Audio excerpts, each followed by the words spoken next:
Okay, so it is 12:01. We're going to get started. I don't know how to turn off the little noise when people log in, so hopefully that won't be too distracting. But before we really get into it, I wanted to do a prepared um, land acknowledgement. So, as we get settled in here today to talk about bringing a native species back to its historic land, I want to challenge everyone to think about the indigenous peoples who used to live where you currently do, who were hunted and displaced to make room for settlers in this country. I know we're from all over, so that makes land acknowledgement a little bit more difficult. But as a separated indigenous person, I think it's important that we do these sorts of things. So I want all of us to think about or do a little research about whose land we are currently occupying as we come together today, and as we bring our headspace into talking about the restoration of a native species. I currently occupy Ute, Cheyenne, and Arapaho ancestral land, and I would also like us to think about what we can do today to take action, especially as Indigenous communities have been one of the communities hit the worst by this current pandemic due to environmental injustices that are a direct result of the historical displacement as well as current and continuous broken promises. So I want us to think of that and think of things that we can do to help further the reconciliation process and keep that in the forefront of our minds as we discuss the reintroduction efforts of this native species. So, and with that, welcome to the Power Hour. I thank you so much for joining us. It's the second day of Colorado Endangered Species Week, which is it's our first time doing this online, so hopefully this works out. But do send me emails if you have problems or you have suggestions, because we have 4 more days of this, and you're our test group, as it were. So I'm Chris. I'm from Rocky Mountain Wild, and we're the host organization for Colorado Endangered Species Week. And today we have Samantha from WildEarth Guardians, who'll be talking about wolf ecology, the conservation status of wolves, and some facts about gray wolves. And she'll be followed by John from Defenders of Wildlife, who will discuss the reintroduction effort and other actions that we can take to help wolves in Colorado. So after that, we'll do our Q&A portion, starting with the questions that we received when you registered. So thank you everyone who submitted their questions. And also through our social media channels, we got a few through social media. And then if you have questions that come up while our presenters are speaking, feel free to chat them to me. So at the bottom of your Zoom menu, you should see chat. And those questions will come directly to me. I've got a running list, and we'll add to that list if you have any questions. And we'll go through those during the Q&A portion. And with that, I'm going to hand it over to Samantha. I'm going to unmute myself here. Hi, everyone. I'm Samantha Bruger. I'm with WildEarth Guardians. I am the wildlife coexistence campaigner for WildEarth Guardians. So I work on mostly rules and policies to help us better coexist with our native carnivores. And I work across Western states. Today, I'm coming to you from Salem, Oregon, by way of Grand County, Colorado, in a little town called Grand Lake, right outside of Rocky Mountain National Park. I lived there for almost 10 years and was very lucky to be there. And now I'm working more in the capital of Oregon. I wanted to go over a brief presentation about wolves, and it will probably cover some stuff that you guys already know, but hopefully it'll add some new things too, and then we can discuss later. So I'll share my screen and then we can go through the presentation.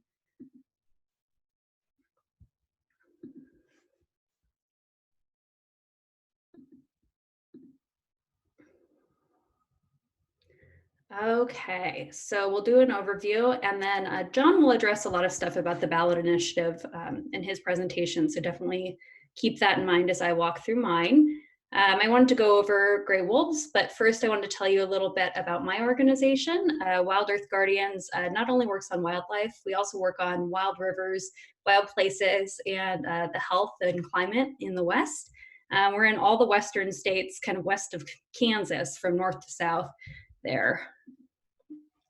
Today we're going to go over just the highlights about gray wolves. We're going to go a little bit over their conservation status, along with their range and where their populations are, their behaviors, their reproduction, their diet, and then a little bit about wolves and the ecosystem and wolf ecology. Wolves can be pretty big. That size range is pretty broad there. They can be up to 130 pounds. Wolves in the wild generally don't live that long, but a lifespan would be 7 to 8 years. They are listed as endangered, but they're currently delisted. And this was actually through a writer that we'll talk about in a little bit, in several regions/states in the West, and then some of our northern states too. In 1974, the wolves were listed under the Endangered Species Act. Um, that successfully protected them and helped them establish certain populations. However, that kind of reduced protections made that growth short-lived and didn't allow them to redistribute across their historic range completely. The 1996 reintroduction to Yellowstone and central Idaho led to more than 1,700 wolves across Idaho, Montana, Wyoming, Washington, and Oregon. Um, Under that distinct population segment, which I had mentioned before, it allowed wolves to be delisted in areas where they were more populous, which really started to limit the distribution of wolves. And that was in around 2011, which is also around the same time that wolves started making it to the Pacific Northwest. At one point, wolves were everywhere, and unfortunately, earlier colonial settlers started exterminating them across the West. Right now, we have over 5,000 wolves in the lower 48, and there's more wolves in Alaska, but for the sake of this discussion, we'll mostly be talking about wolves in the West. Prior to that whole extirpation campaign, there were estimated to be over 250,000 wolves in the United States. So you can see how much their population has decreased over time. Wolves live in packs. They're actually almost like wolf families. They are led by an alpha male and an alpha female. We also call those breeding pairs. And the alpha males and alpha females are responsible for tracking and hunting prey, establishing territories, finding den sites, and reproducing. The subordinate wolves almost act as nannies sometimes. They assist in raising the pups and assist in the hunts. And sometimes they'll disperse and start new packs of their own. Territories are really important to wolves, and that kind of creates the actual geography of where they'll distribute. Sometimes they've been as small as 50 square miles, and other times they've been large as about 1,000 square miles, which is pretty big, and they can move pretty far in a day. That's 30 miles a day down there, which led to OR7. I wanted to highlight this wolf mainly to recognize he was very important to distributing wolves across the West. And also he traveled over 1,000 miles, brought his offspring are in California, and he's presumed to be dead as of this winter, but he lived to 11 years, which is pretty incredible for a wild wolf. But it shows really how far wolves can go on their own if we don't interfere with them. This is a question I've had crop up a lot, and that's what kind of threat are wolves to my community or to people? And that's really more in my wheelhouse than wolf ecology. Wolves are very curious. They'll spend time in family structures, but they are usually afraid of people. I had one woman in Montana that had a wolf pack actually attacking her dog that she just left off leash, and she flicked the lights and the wolves ran away. That's kind of the fear reaction that they have. They can be competitive with dogs and can view them as threats in their territory. So good practices around that, and similar to, coyotes can go after dogs too because of that territory issue. But as far as humans go, most encounters could have been prevented, and there's only been 2 verified wolf-caused human deaths in the history of North America. So this is a fun stat I like to share. And so in the history of North America, 2 wolf deaths, wolf-caused mortalities, compared to 22 people that die in the United States from cows. cows kill them. So, and that's every year. So you're more likely to be killed by a cow than a wolf. Um, the wolf's howl is probably the most distinct thing that we know about them. When I was little, I remember I used to listen to the tapes of wolves howling and try to think about what they were saying to each other. And it's really a variety of things. They use it to communicate to each other and to other packs. A lone wolf may be trying to locate his pack or locate a mate, and a pack could be sending territorial messages to one another. Sometimes howls are confrontational, and sometimes they howl just because. So there's a variety of reasons behind a howl.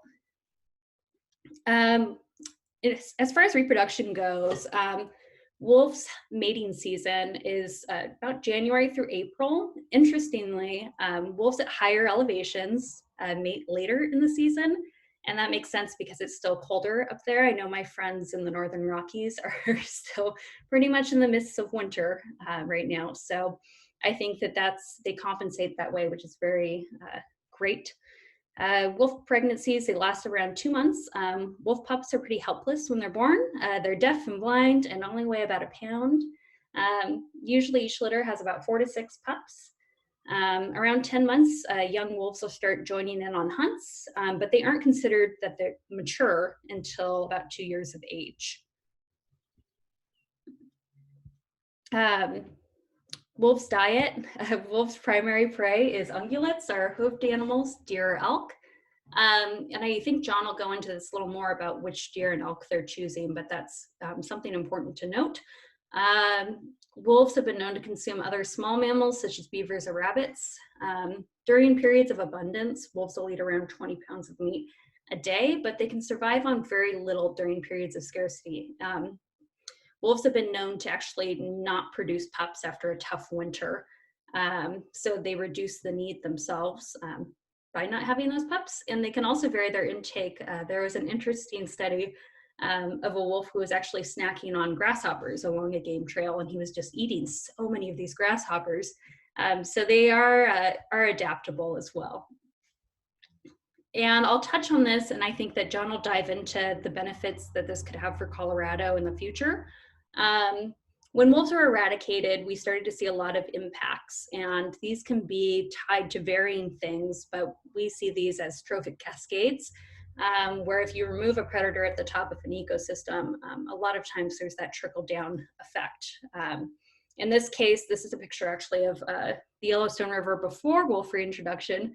But ungulates like deer, moose, and elk fill over forage riparian areas, and that results in soil erosion and loss of critical riparian habitat. So that means bird nesting areas, kind of beaver area, all of the good stuff where animals like to congregate. Fish habitat kind of goes away without keeping those populations in check.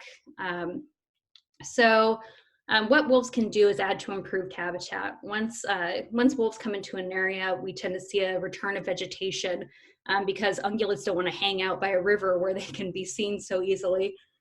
So it grows back a little more. It's not as trampled by elk or deer. And I know we have a lot of elk in Colorado, especially in the Estes Park area, which is the area I'm thinking of. And then beavers can start to create dams again once trees grow back, and that creates pools for fish to thrive. I think we've seen this too in the North Fork of the Colorado River, where we're seeing deterioration in water quality there, and we do see an overabundance of elk in Rocky Mountain National Park, and I think that wolves could help kind of restore that North Fork of the Colorado River. It allows growth of willows and aspen, reduces erosion, it can create cooler temperatures. So that's just your overview of wolves in the ecosystem, and I will stop my presentation now and let John take it from here or answer questions. Chris, if you're taking those right now. I think we'll save the questions till the end. Okay. If John, you want to jump into yours? Yeah, let me pull up the share screen here.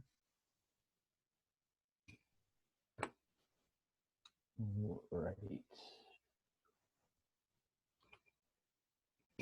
All right, that coming through for everybody?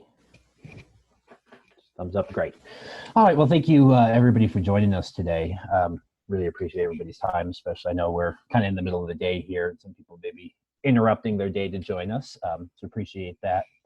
I'm going to talk a little bit about the issues specific to Colorado here. Hopefully I'll cover a lot of questions in the course of the presentation, but for anything that I miss, or if we want to go into a little bit more detail, we can certainly pick that up at the end.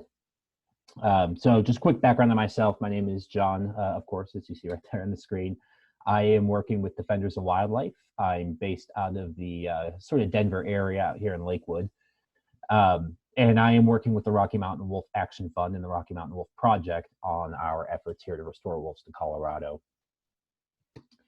So to just start, we like to kind of begin this by looking at some shared values that all Coloradans have. And that's really that all Coloradans, for the most part, value our wild space, our wild animals, and our wild spaces.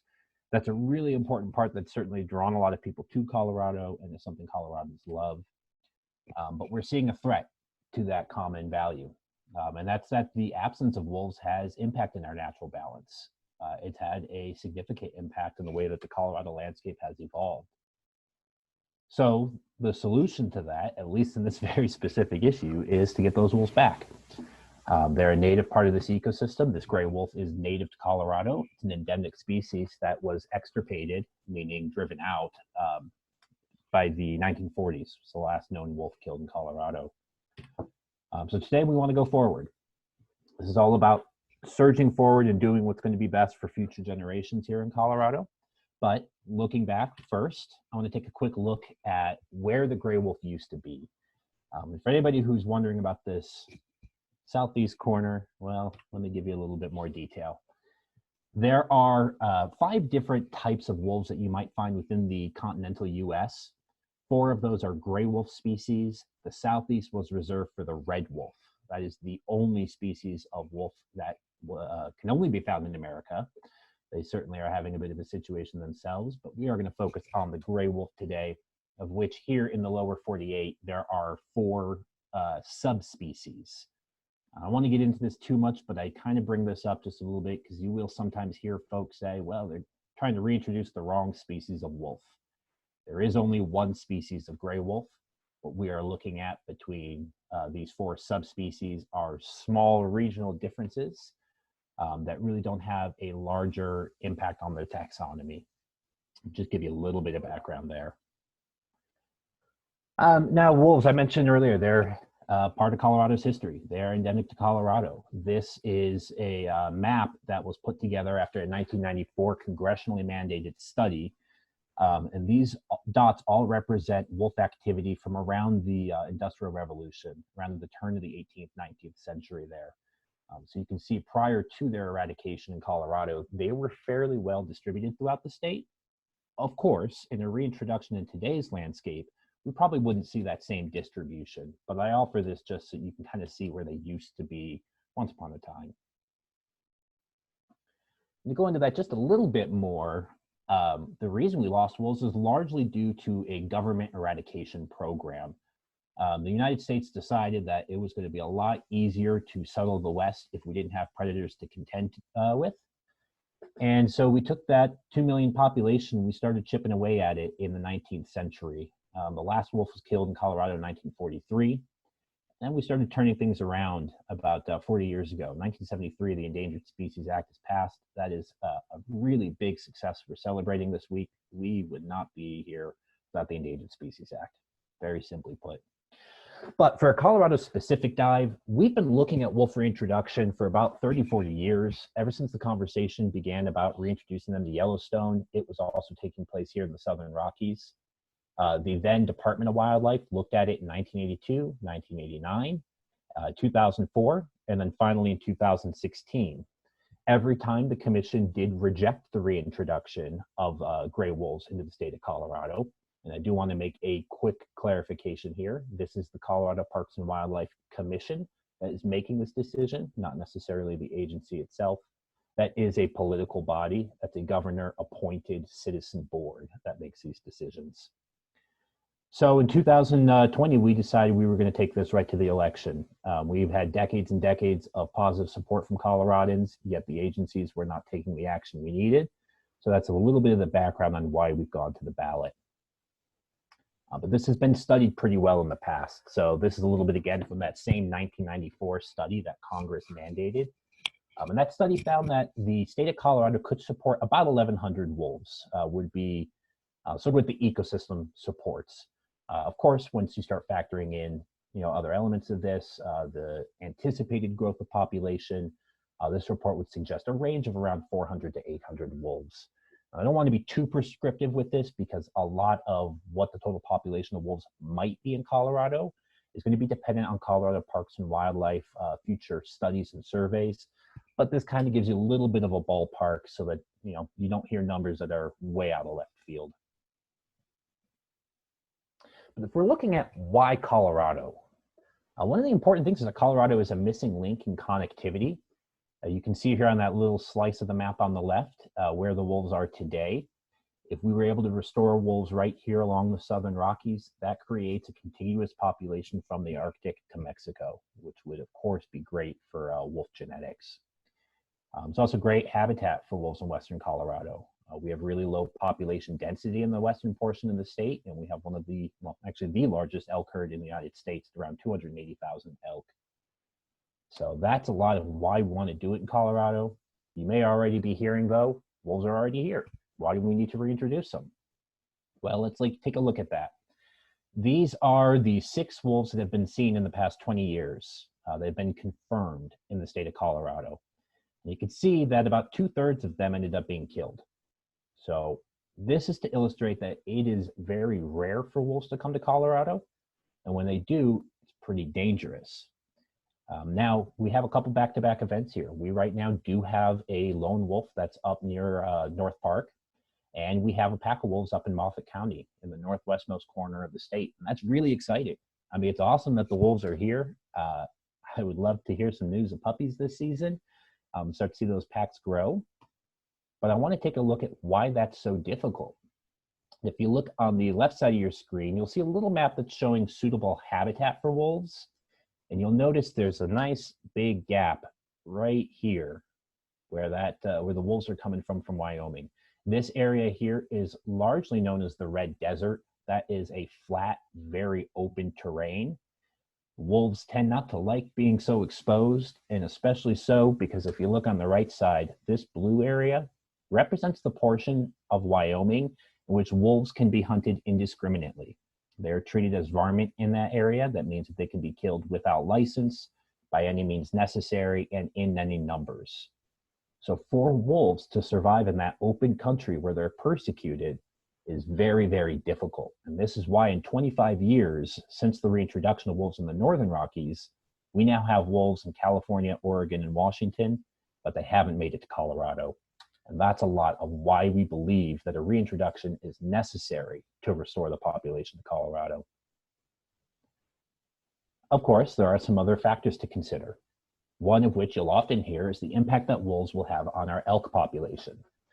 Elk are by far the preferred food of wolves, but wolves are generalists. They will take advantage of a lot of different food sources. Sam had mentioned the grasshoppers. Voyageurs National Parks documented them eating blueberries. And of course, they'll scavenge on dead prey as well.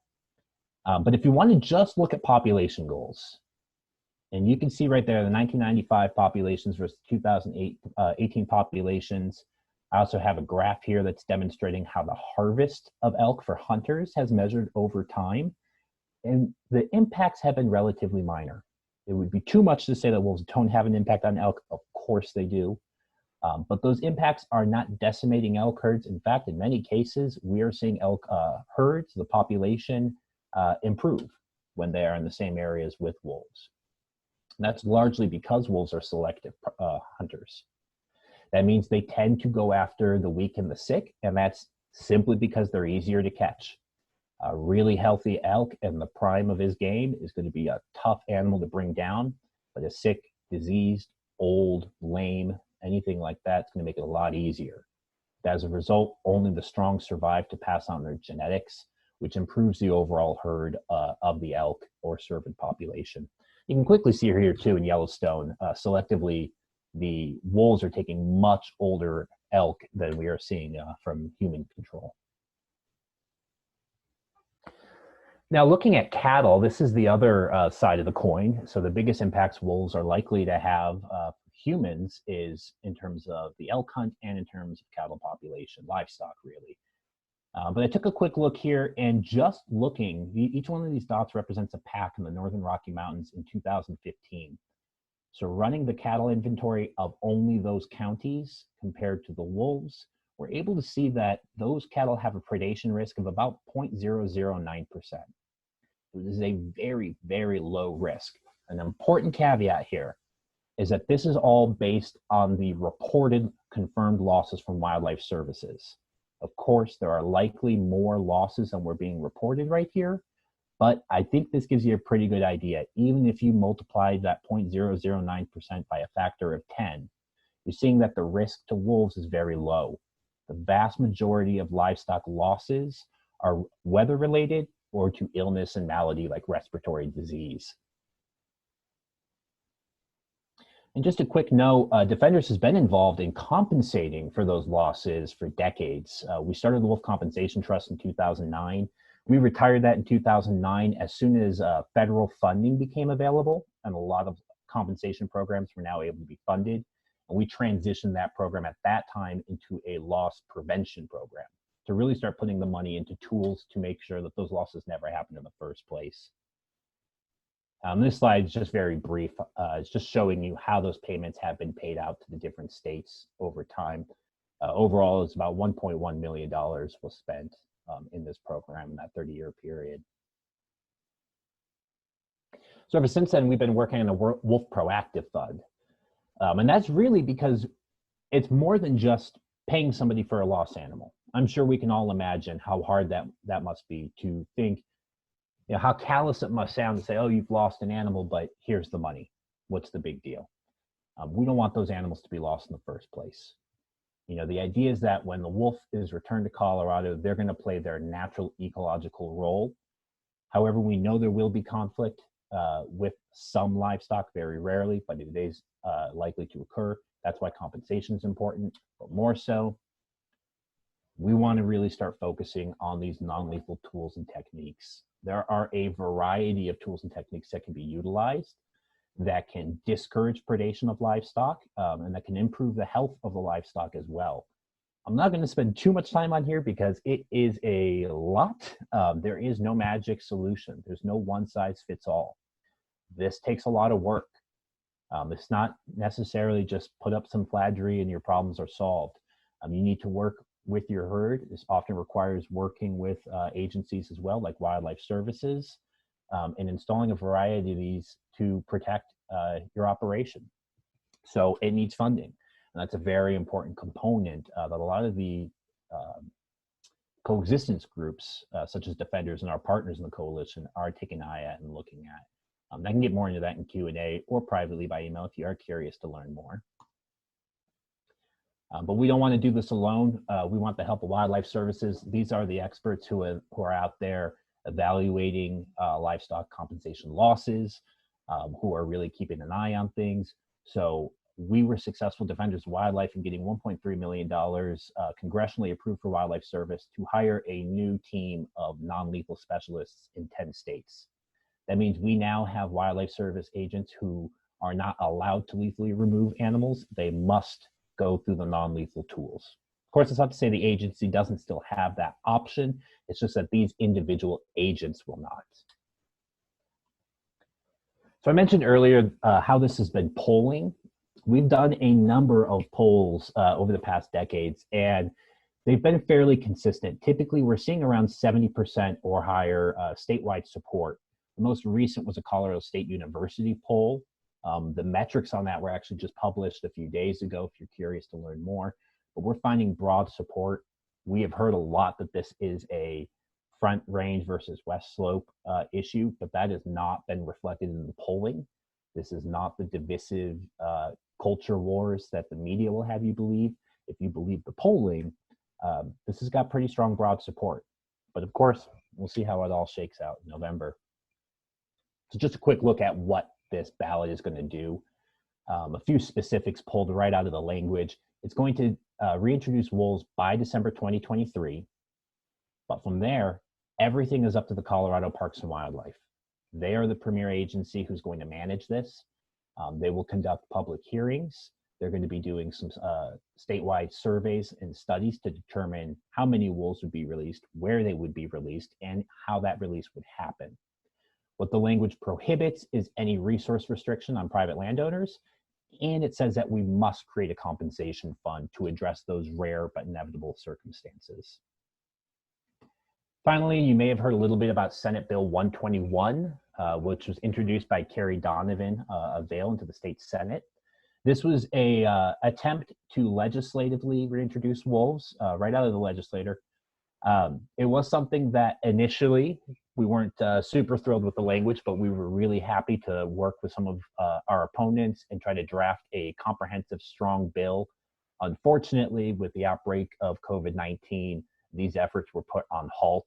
While it is true that the legislator will resume, it's very unlikely that they'll be taking up an issue like wolf reintroduction, as there will be a lot to consider with COVID-19. So as far as we're concerned right now, this bill has a very low chance of being picked up. But it is something that we were really excited about the discussions that took place, and we had some good conversations that hopefully will lead to some good management practices after November, when ideally wolves are restored to Colorado. So there's the official slides I have on it. I'll turn it back over to Chris and we can start looking at some Q&A.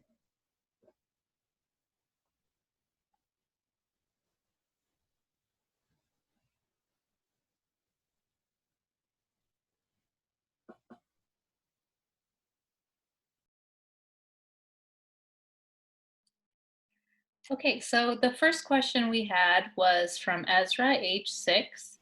And Ezra wanted to know, why did people hunt wolves? How many are left in the wild? And how important are these animals to our ecosystem? I can start, and then John, if you want to add on from there. I think unfortunately wolves have been persecuted since settlers started colonizing the West. It became something that was the target of all of the evils and pain they felt during colonization. They also were, there were a lot more ranching communities then as well. And that continued in through the 1930s. And wolves are still hunted today in other states. And I think that that's tough for some of us. But yeah, that's all I can say to that as far as, yeah, it's hard. They are still persecuted in a lot of ways. And I think that historic legacy of persecution continues on. And hopefully we can develop better coexistence practices in the future and develop sound policy in Colorado when wolves come back.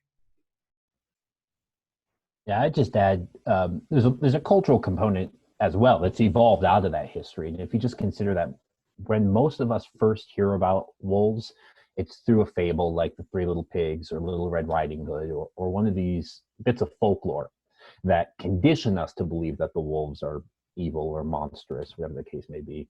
So there's actually, I think, a lot of parallels between wolves and sharks in the way that we kind of persecute them for being predators and deciding that they must be a threat to us, we must eliminate them.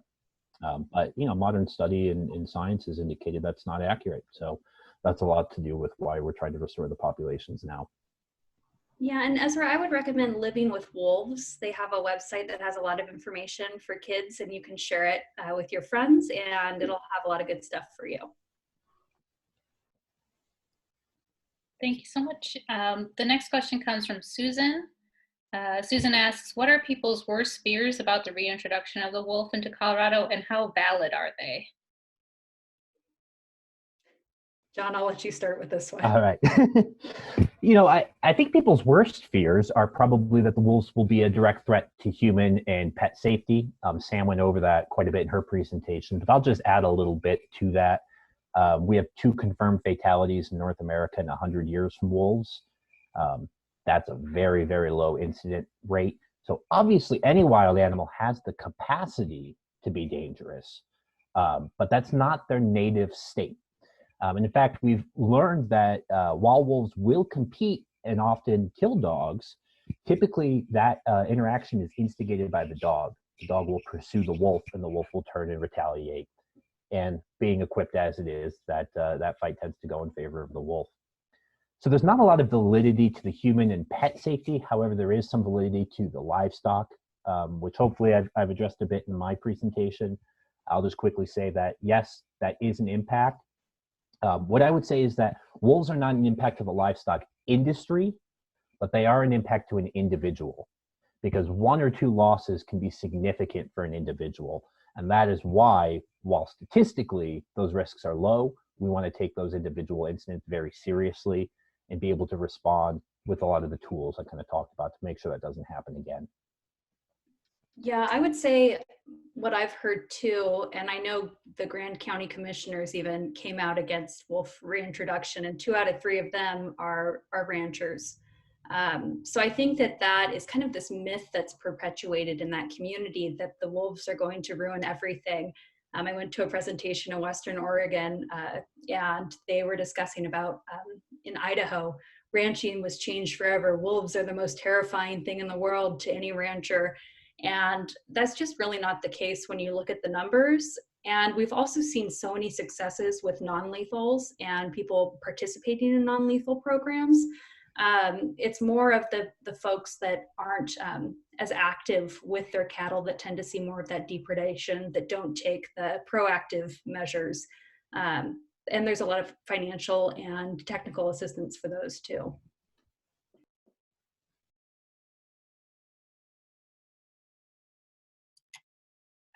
So we're going to move into elk, deer, and livestock, which are the next set of questions. So from Terry, Terry wants to know, we are seeing studies that our elk herds are declining in places like the Roaring Fork and Eagle Valleys. Won't having wolves in Colorado further diminish elk in our state?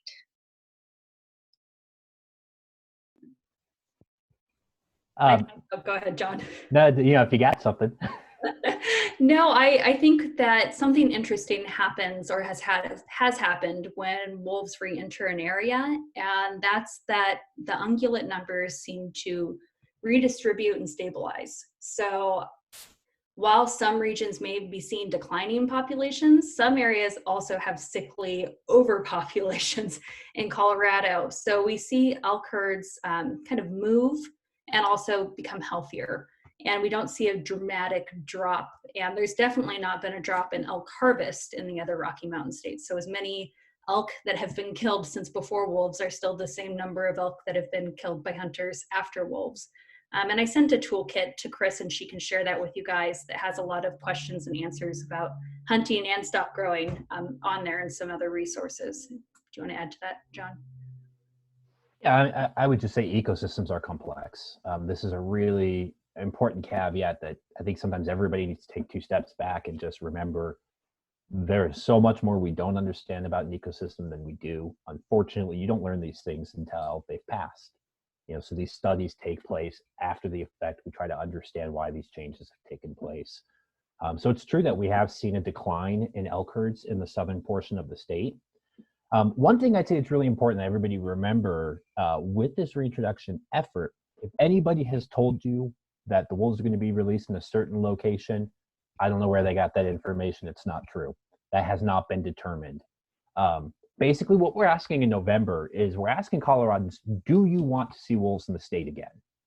If yes, then the Colorado Parks and Wildlife Department must begin that process. But they still have all the power to decide where those wolves will go, how many, and what's appropriate.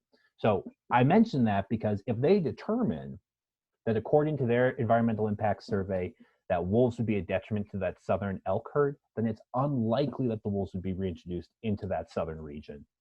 But these are all things that are going to have to still be looked at from the Colorado Parks and Wildlife Department.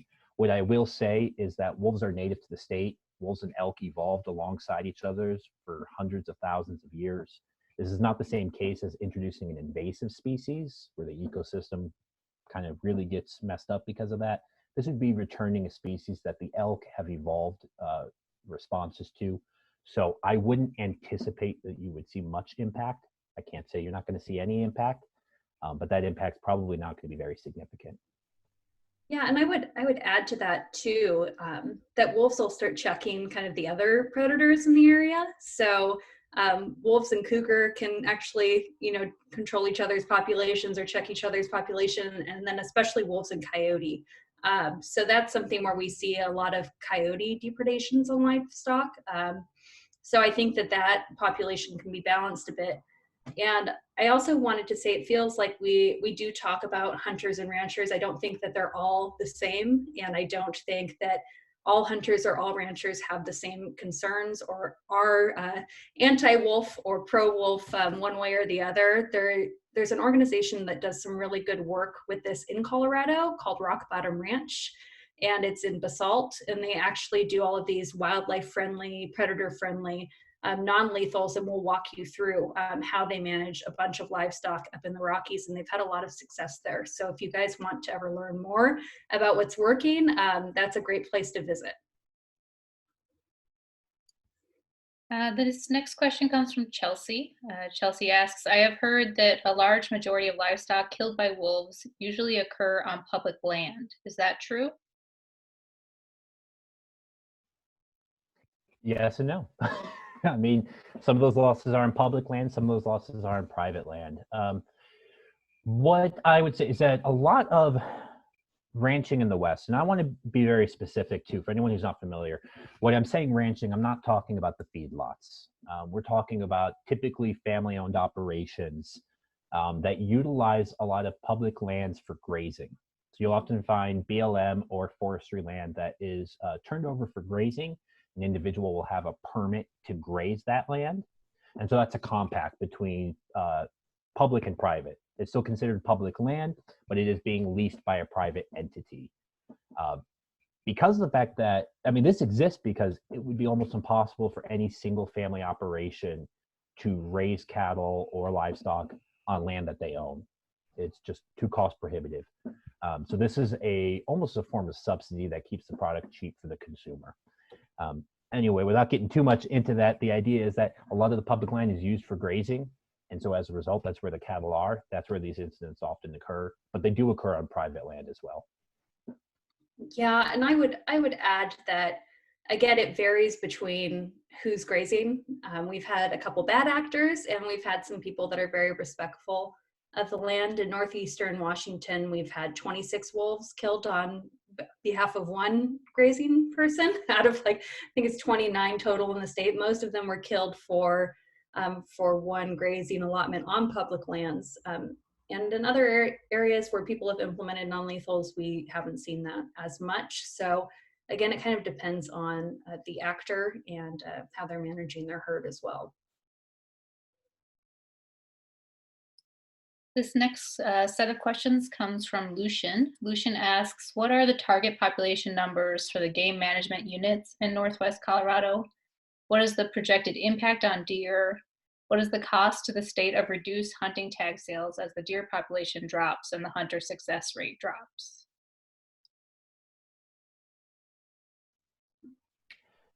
I would just go back to saying, again, a lot of this is yet to be determined. A lot of this is going to be up to Colorado Parks and Wildlife. So what are the target numbers in the Northwest? They don't exist right now. It's going to be based on what the state agency determines is appropriate. In terms of lost hunting tags and sales and revenue, we haven't seen that in the other states. Other states, in fact, we've seen over the 25-year course, the overall sale of tags and licenses is up. So that would be difficult to anticipate. It's difficult to say what that impact may be, simply because it hasn't been replicated in other states where wolves were restored. We do hear a lot of that. I mean, we do hear that wolves are going to have a dire impact on the elk populations, but it's not been reflected in the data. That's honestly as much as I can say on it. That data, if anybody's curious, is collected either from U.S. Fish and Wildlife Service or from the respective state agency. Montana Fish, Wildlife and Parks, Idaho Fish and Game, or Wyoming Fish and Parks. Right, and I would say with reintroduction comes an opportunity to differentiate how state agencies are funded. I know that the tag sales are a major way to fund the agencies, but I know that in a lot of states, those sales have gone down. What we're seeing is more and more people wanting to travel to areas to look at wildlife. And we've even seen really positive economic results around Yellowstone after wolves were reintroduced with wolf watchers. So there's an opportunity there, I think, too, to really look at the program as a whole and fund it in a sustainable way.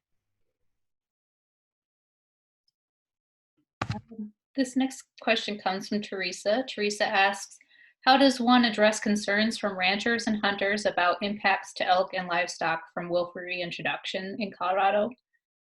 Teresa says, I am supporting the reintroduction, but would like to be able to address concerns from especially family members that hunt elk in Colorado. I would say that I have the toolkit, so hopefully open those and take a look at them. And I would also say that I've hunted elk in Colorado and I've hunted deer in other places and I've fished, and I see the benefits of wolves far outweighing any sort of potential of a game unit or populations going in a different direction or redistributing. I just see the benefit there to be greater.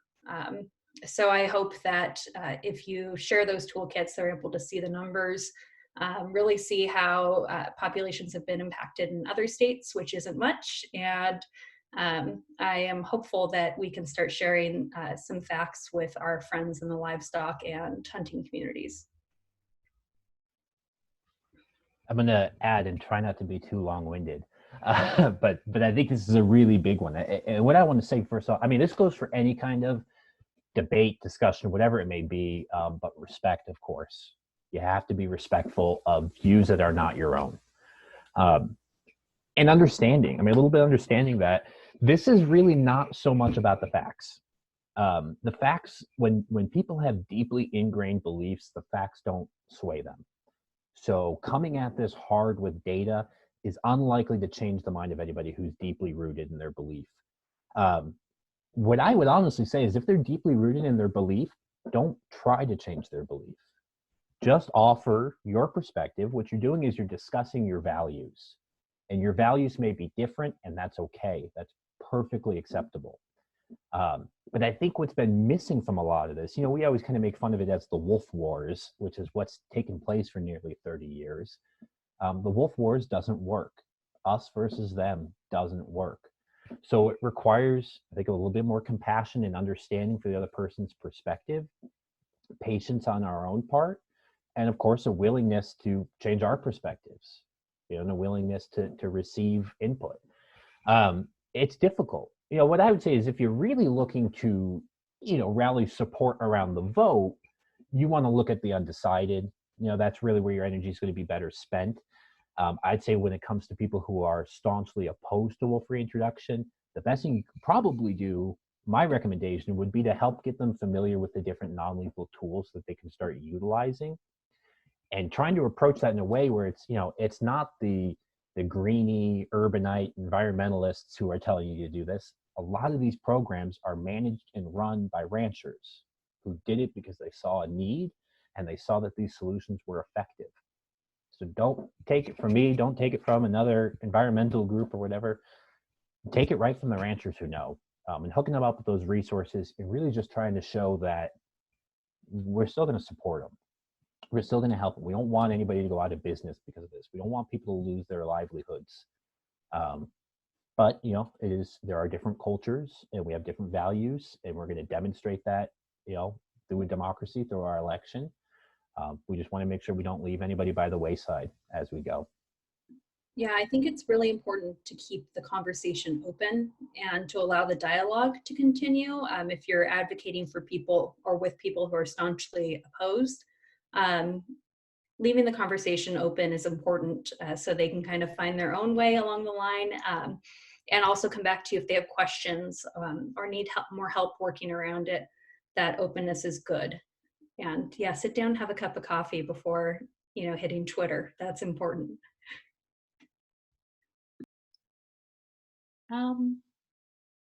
This next question is from Deborah. Deborah asks, is data collected and available on wolf carcasses showing percentage of elk and deer with chronic wasting disease? I wish. No, chronic wasting disease is fairly new to a lot of states. It did originate here in Colorado, as far as we know. But there's limited studies, honestly, that have been done on it. A recent one that comes to mind, there was a recent one done on CWD transmission through the gut of a coyote. So a surrogate for the wolf, close relative of the wolf. If you're really interested and you like this kind of stuff, you like getting into the weeds with this, then go and read that report. It's pretty interesting. It was very limited. They only used a few coyotes. They found that 1 in the 3 coyotes that was tested did pass the prion through its digestive tract 3 days after ingestion. And that indicates that it is possible for canines to be a spread, to be a vector. But that is unlikely. A couple of reasons why. 2 of the 3 coyotes did not pass these prions. And the one that did was dosed with a unnaturally high concentration of chronic wasting disease for the purpose of this study. It's not what you would find in a natural setting. Finally, because of the selective nature of wolves on the hunt, they're likely to pursue weaker animals, disease animals, animals that have chronic wasting disease. And I would say that stops the spread more so than that animal continuing to migrate throughout the state and pass the prions throughout the course of its life until its eventual death. So that is why you are likely hearing some comments about how wolves may have a positive impact on chronic wasting disease. However, there is not a lot of study that's been done to really have a conclusive answer for that.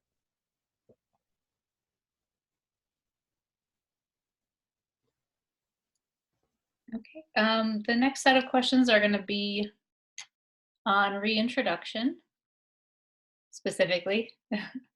Let's see.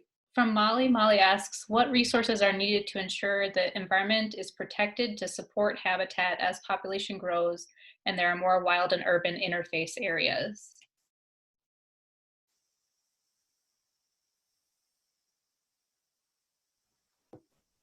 Vote, right? I mean, not just for Prop 107. I mean, vote for your representatives who have made this a priority. If we want to see more of our habitat conserved, we want to see fewer development, then we need to make sure our representatives know that and get the word out there. So yeah, I mean, it's really about voting. And what I'd say is, if you don't contribute your voice to that conversation, then you tend to leave that void open for lobbying interests. And those lobbying interests typically reflect a different value than I think most of us would have. So honestly, it's about the best thing you can do. Make sure those policies are adopted.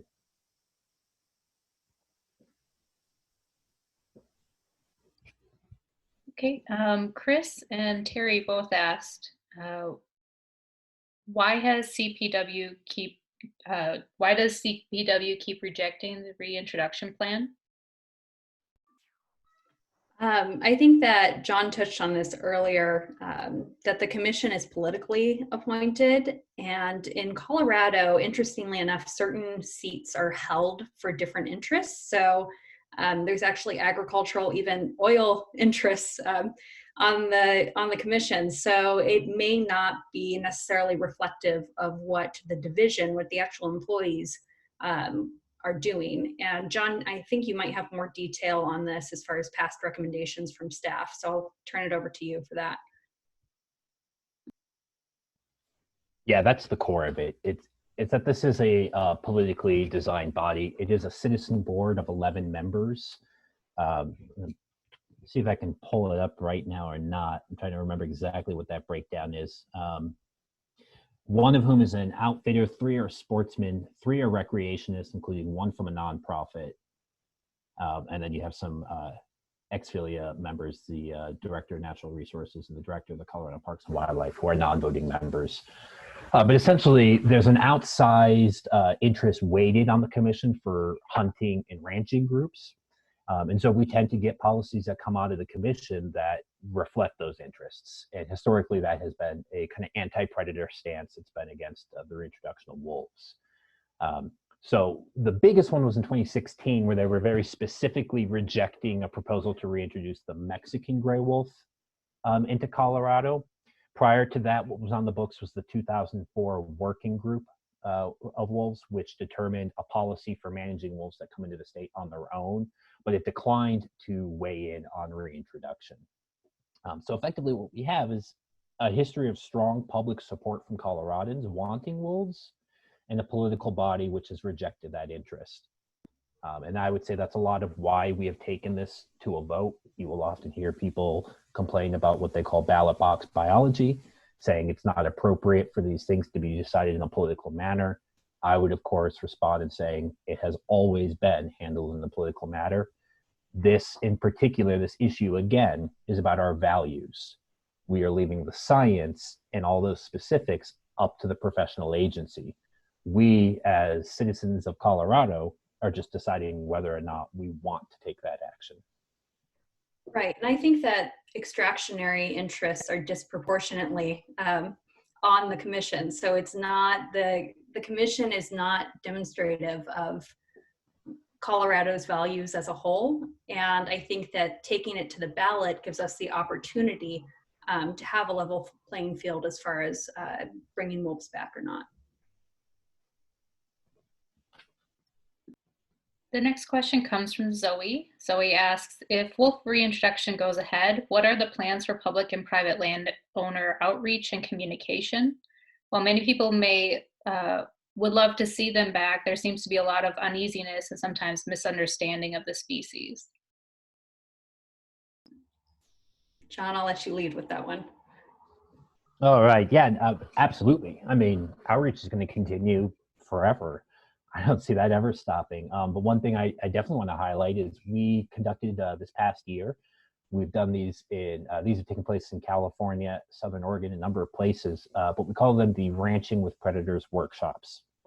And what these workshops are designed to do is to go out into some of these rural communities, invite producers to come and hear from a lot of experts who are ranchers themselves, who are living with wolves successfully.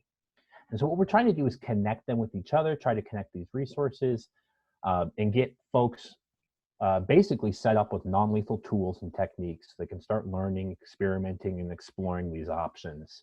That will absolutely continue into the future. We're very committed to that. That's on the producer side. In terms of the education side, I am certain we're going to continue to do presentations just like this, where we're trying to present the information for general consumption. But I think a lot of the really important work to address the specific question will be those outreach to the ranchers specifically to hear from them, understand, and try to provide some of these solutions. Yeah, and I would also say for future educational purposes for kids, I'm part of the Pacific Wolf Coalition, and that covers our coastal states' wolves, but they are actually coming out, or we are coming out with some educational curriculum for kids too. So that's forthcoming, so definitely look on that website. It'll also give you some fun maps of wolves, and that's the Pacific Wolves Coalition. I think it's important to educate our youth too, so they're the future, and the future is bright for wolves with them. There's also a really great resource, just reminded me of that Captain Planet Foundation just put out, the Wolf Quest. So for any educators in particular who may be homeschooling or looking for something a little interesting, it covers this whole issue in Colorado about wolf reintroduction. So it's Captain Planet Foundation Wolf Quest. Okay, the next question is from, I think we've covered a lot of these. Sorry, we're running out of time, so I'm gonna jump down to our advocacy questions. From Anjet. Anjet asks, how can we convince people to view wolves as the keystone species that they are? Yeah, I think we covered this a bit in that the convincing is more for the people on the fence. And I think just giving people on the fence some good information and letting them absorb it and having conversations around the science and around actual wolf behaviors and interactions is really helpful.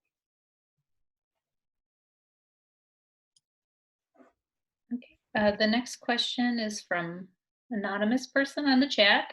And this person asks, what are the top 1 to 2 action items you need from grassroots right now to assist with the ballot effort?